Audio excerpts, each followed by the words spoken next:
আমরা তো কোনোদিন বলি না, আমরা তো আছি, আমরা তো সংসার করি। কেমনে আপনি ওই ভাষাটা বের করেন? আর তার চেয়ে আপনি শক্ত করে বলেন আপনি অমুকের বাচ্চা অমুক বলেন। ছি ছি ছি ছি ছি ছি, নাউজুবিল্লাহ মিন যালিক। স্ত্রী হচ্ছে শান্তি তৃপ্তির জিনিস, স্ত্রী হচ্ছে আদরের জিনিস, স্ত্রী হচ্ছে শান্তি তৃপ্তির জিনিস, স্ত্রী হচ্ছে আদরের জিনিস, স্ত্রী হচ্ছে ঢেকে রাখা জিনিস, স্ত্রী হচ্ছে ঘেরে রাখা জিনিস, স্ত্রী হচ্ছে দামি সম্পদ। ওকে ঢেকে রাখতে হয়, ওকে ঘেরে রাখতে হয়। ওরা এত আদরের, ওরা এত আদরের, ওরা হচ্ছে বগুড়া সোনাতলা হাটের আদরের মালসা। ওদের আদর করতে হয়, ওদের ঘেরে রাখতে হয়, ওদের ঢেকে রাখতে হয়। ওরা পৃথিবীর সবচেয়ে দামি সম্পদ। আল্লাহ রসুল বলছেন আদ-দুনিয়া কুল্লুহা মাতা খায়রু মাতাইদ দুনিয়া আল মারাতু সালেহা। গোটা পৃথিবী সম্পদ, আর দামি সম্পদ হলো স্ত্রী। আল্লাহ রসুল বলছেন চারটা জিনিস আছে যার, সুখময় জীবন তার। চারটা জিনিস আছে যার, সুখময় জীবন তার। এক, আলমারাতুস সালেহা, ভালো স্ত্রী। আল্লাহ রসুল বলছেন পৃথিবীর মানুষ শোনে রেখো, সবচেয়ে দামি সম্পদ ওই জিহ্বা যে সুবহানাল্লাহ আলহামদুলিল্লাহ বলতে পারে। দ্বিতীয় দামি সম্পদ ওই অন্তর যে অল্পতেই খুশি। তৃতীয় ওই স্ত্রী যে স্ত্রী স্বামীকে দিনের উপরে সহযোগিতা করতে পারে। শোনো, এসার সলাতের পরে কোথায় থাকবে না, বাড়ি চলে আসবা। আমি তোমার জন্য খানা পানি নিয়ে বসে থাকি, দোকানে বসে আড্ডা পিটবা না, কারো বদনাম করবা না, কোনো ল্যাংটা মেয়েকে দেখো না। আমি তোমার জন্য প্রস্তুত রয়েছি। দেখো, আমি গ্রামের মেয়ে, তোমার ভালোবাসায় তোমার দুই পায়ের নিচে সেবা করে জীবন কাটিয়ে দিতে চাই। আমি বলছি আমার পক্ষ থেকে কোনো প্রকার আপত্তি থাকিবে না, কোনো প্রকার প্রতিবাদও থাকিবে না। যাহাই খাওয়াইবেন তাহাই খাইব, যাহাই পরাবেন তাহাই পরিব। আমি কখনো অভিমান করিব না। আপনার কাপড় মোটা হলেও বলবো না কাপড়টা মোটা, চিকন হলেও বলবো না কাপড়টা চিকন। যেভাবে আপনি খুশি সেভাবে আমি খুশি। তাহলে এবার সংসার কি হবে? সুন্দর হবে। আর যদি অভিমান থাকে, অভিমান মানে ঈদের দিনে একটা ভালো শাড়ি দিবা, ঈদের দিনে রোজার ঈদে একটা ভালো শাড়ি দিবা, তা আপনি দিতে পারেননি, এটা হলো অভিমান। আবার কুরবানিতে চেয়েছে, সেটা দিতে পারেননি, তখন কুরবানির পরে বলছে তুমি আমার কোনো কথাই শোনো না। এই যে অভিমান খুব খারাপ। সে শয়তানকে বলাবে, দেখছিস দেখছিস তোকে কোনোদিন দেয় না, দেখছিস তোকে কোনোদিন দেয় না, শয়তানকে বলাই। আর প্রতিবাদ, হ্যাঁ তুমি আমার মাকে এভাবে বললে কেন, তুমি আমার মাকে এভাবে বললে কেন, তুমি আমার সাথে এভাবে আচরণ কেন দেখালে, এটা হলো প্রতিবাদ। একবার যদি আপনার বউ প্রতিবাদ করে, তাহলে বারবার শয়তানকে বলবে, এই যে দেখলি তোর স্বামী এই কথা শুনলো না, বল বল বল কিছু বল, এই যে তোর মাকে গালি দিল, কিছু বল। এটা কে করাচ্ছে? শয়তান করাচ্ছে। যার জন্য স্ত্রী যদি কোনো অভিমান না করে, প্রতিবাদ না করে, সংসার কি হবে? সুন্দর হবে। কখনো আপনি কটু কথা বলবেন না, কোনো সময় বলবেন না যে তোমার ঠোঁটটা মোটা। একবার ঠোঁট মোটা বললে 10 বছর ভালোবাসবেন না। কোনো সময় বলবেন না যে তোমার রংটা কালো, এভাবে বলবেন না। খালি প্রশংসা করবেন, বুদ্ধি কম, প্রশংসা প্রিয়। তোমার মতো কোনো মেয়ে দেখি না, তোমার চাল চলন সবচেয়ে ভালো, সারা রাত পা টিপে দেবে। আল্লাহ নবী বলছেন যে বুদ্ধি কম, না কেস তাকলি নদিন। আপনি গালি দিয়েন না, প্রশংসা করেন, সংসার একবারে খুব সুন্দর হবে, শান্তি পাবেন, তৃপ্তি পাবেন। আমি বুঝতে পারেননি যে ও কী জিনিস, যার কারণে মেরেছেন, যার কারণে গালি দিয়েছেন, শেষ পর্যন্ত আপনি শান্তি পাননি। শান্তি তৃপ্তি নিতে হলে প্রশংসা করতে হবে বেশি, গালি দিতে হবে না, তাহলে সংসার সুন্দর হয়ে যাবে। 4, কখনো মুখের উপরে মারবেন না। 5, নিজের বাড়ি ছাড়া কোথাও যেতে দিবেন না। এবার নিজের বাড়ি ছাড়া কোথাও যেতে দিবেন না। জরুরি দুর্ঘটনা ছাড়া খালার বাড়ি যেতে পাবে না। ফুফুর বাড়ি যেতে পাবে না, মায়ের বাড়ি যেতে পাবে না, জরুরি প্রয়োজন ছাড়া বাড়ির বাইরে যেতে পাবে না। 5টা। 1, যে মানের খাচ্ছেন সে মানের খাওয়াবেন। 2, যে মানের পড়ছেন সে মানের পড়াবেন। 3, কটু কথা বলবেন না। 4, মুখের উপরে মারবেন না। নিজের বাড়ি। 5, নিজের বাড়ি ছাড়া কোথাও যেতে দিবেন না। হাট বাজারের তো প্রশ্নই আসে না, ওকে ঘেরে রাখবেন। আল্লাহ রসুল বলছেন আল মারাতু আওরা, মহিলা হচ্ছে ঢেকে রাখা জিনিস। মহিলা হচ্ছে ঢেকে রাখা জিনিস, ওকে ঢেকে রাখতে হবে। এই ছেলে বসো। সম্মানিত দিনী ভাই বোন, চলে আসলাম অল্প সময়। ইবাদতের জগতে সবচেয়ে দামি ইবাদত সিয়াম। এটা কিভাবে হলো একটু দেখেন তো। ওমামা বাহেলি রাদিয়াল্লাহু তাআলা আনহু বলেন, আল্লাহর নবী মুরনি বে আমালিন, আল্লাহ নবী আমাকে একটা আমলের কথা বলেন তো আল্লাহ নবী, যাতে আমি জান্নাতে চলে যাব। তখন আল্লাহ রাসূল বলছেন, ওমামা আলাইকা বিসম ফাইনুল্লাহ মিসলালাহু, তুমি সিয়াম পালন করো। ইবাদতের জগতে সিয়ামের মতো কোনো ইবাদত নেই। এটা সিয়াম আর এটা সলাত। সলাত সিয়ামের মতো জিনা। এটা হজ, এটা সিয়াম। হজ সিয়ামের মতো জিনা। পৃথিবীর কোনো ইবাদত সিয়ামের মতো নয়। আবার ওমামা বাহিলে বলছেন, আল্লাহর নবী আমাকে একটা আমলের কথা বলেন তো আল্লাহর নবী, যেটা করলে আমি জান্নাতে চলে যাব। তখন আল্লাহ রসুল বলছেন, ওমামা আলাইকা বিসম ফাইন্নাহুল্লাহ ঈদলাহু, তুমি সিয়াম পালন করো। ইবাদতের জগতে সিয়ামের সমপর্যায়ের কোনো ইবাদত নেই। এটা সলাত, এটা সিয়াম। সলাত সিয়ামের সমপর্যায়ের জিনা। হজ সিয়ামের সমপর্যায়ের জিনা। কোরআন তেলাওয়াত সিয়ামের সমপর্যায় জিনা। তাসবিহ তাহলিল সিয়ামের সমপর্যায় জিনা। এমন কোনো ইবাদত নাই যেটা কার সমপর্যায়ের হতে পারে? সিয়ামের সমপর্যায়ের হতে পারে। এই কথা মুহাম্মদ সাল্লাল্লাহু আলাইহি সাল্লাম বলেন।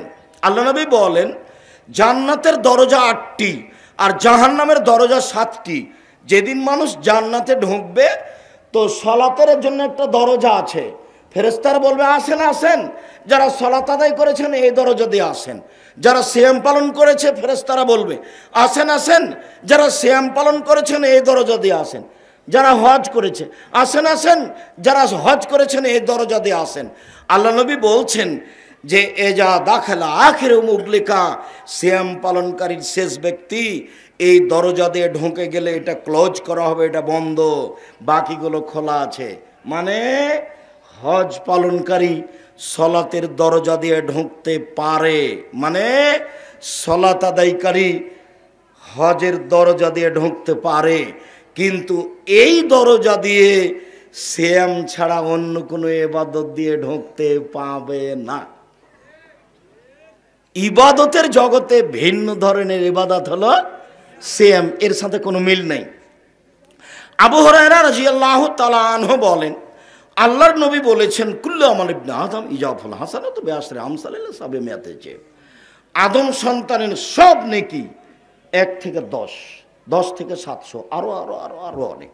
যেটাই করুক, সালাত আদায় করলো, আল্লাহ বলবেন এই ফেরেশতা নেকি লিখে দাও, একবারে 10 লিখো, 700 লিখো, বাড়াও। কোরআন মাজিদ তেলাওয়াত করলো, এই ফেরেশতা নেকি লিখো, নেকি লিখো, 10 লিখো, 700 লিখো, বাড়াও। হজ করলো, নেকি লিখো, 700 করো, বাড়াও বাড়াও, সবটাই।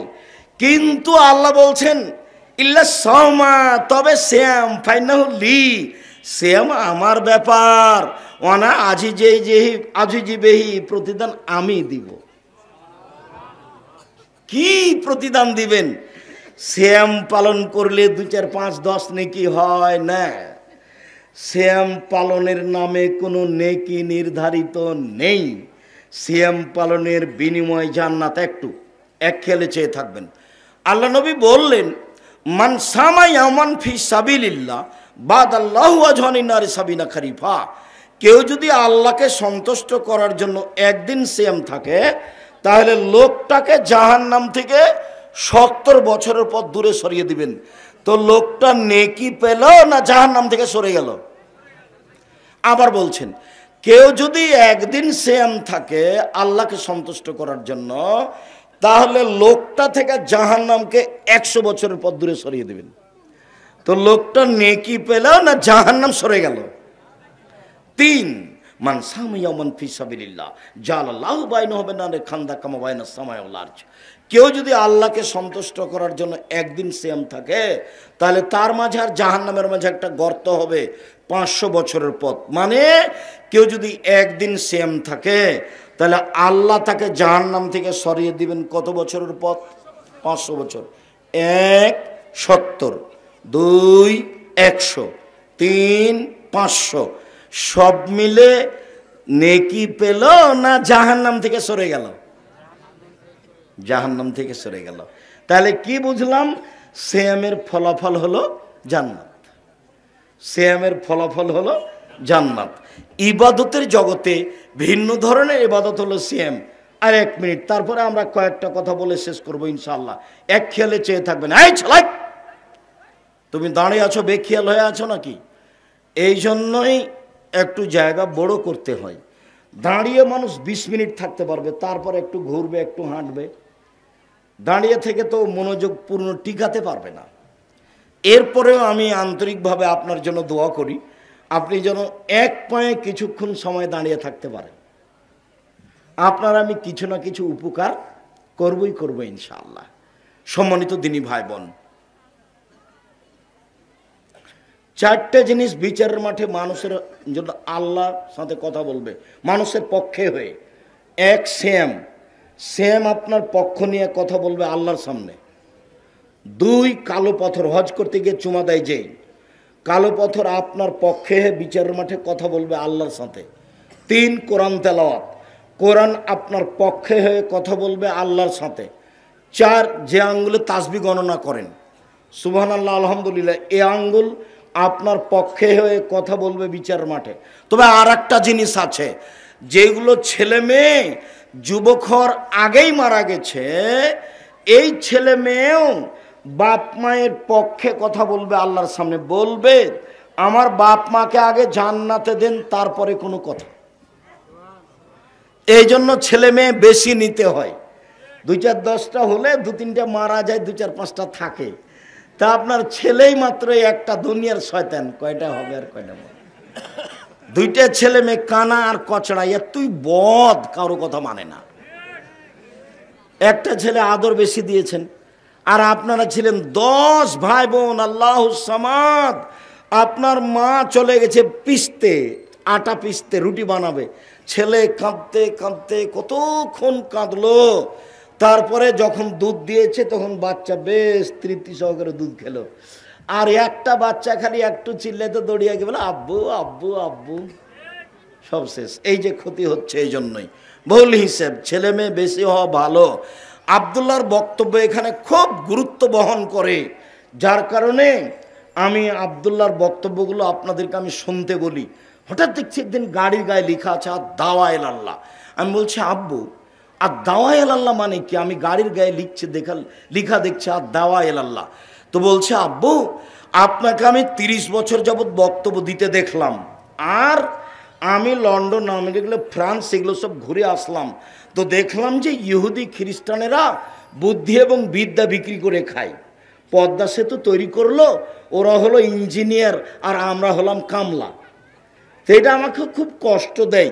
তো আমি চিন্তা করলাম, সূচনাতেই ছেলে মেয়ের আকীদা ঠিক করতে হবে, বিদ্যার সূচনা থেকে শুরু করি।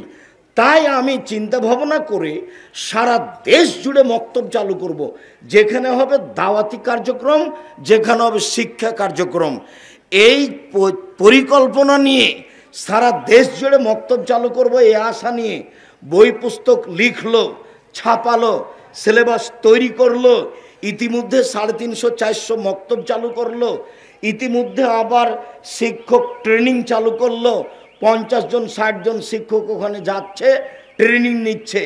যাওয়া ফ্রি, আসা ফ্রি, খাওয়া ফ্রি, সিলেবাসের বই পুস্তক ফ্রি।